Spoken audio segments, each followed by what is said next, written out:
An American task force released new recommendations last week, saying the age to begin regular breast cancer screening should be lowered to age 40. Yvonne Myal is a breast cancer researcher and a professor of pathology at the University of Manitoba, and she agrees. She joins us now. Thanks for being with us.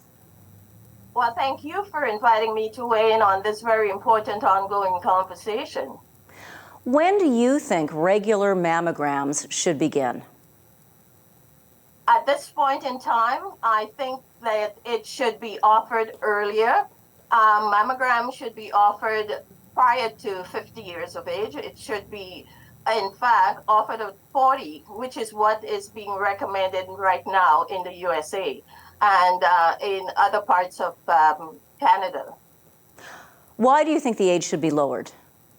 Well, more recent studies now show that there are younger patients presenting with metastatic breast cancer, most often in their 40s, but as early as in their 20s, and who are being missed. How aggressive can breast cancers be at that younger age? In fact, it's quite aggressive.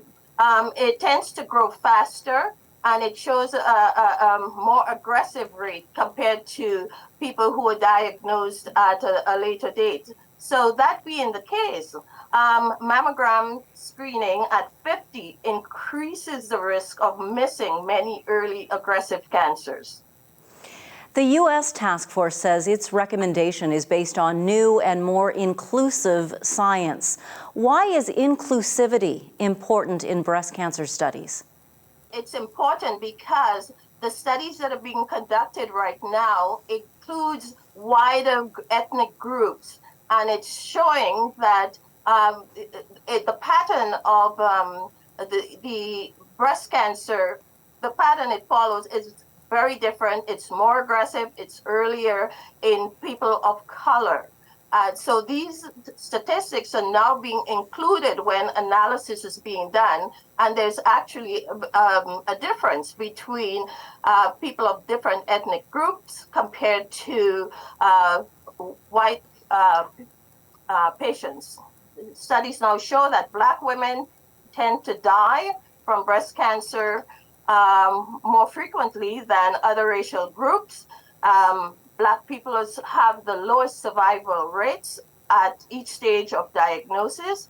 So these are some of the factors that were included in that study. The American study also said Hispanic and Asian patients can be at greater risk before the age of 50. What would you like to see happen here in Canada?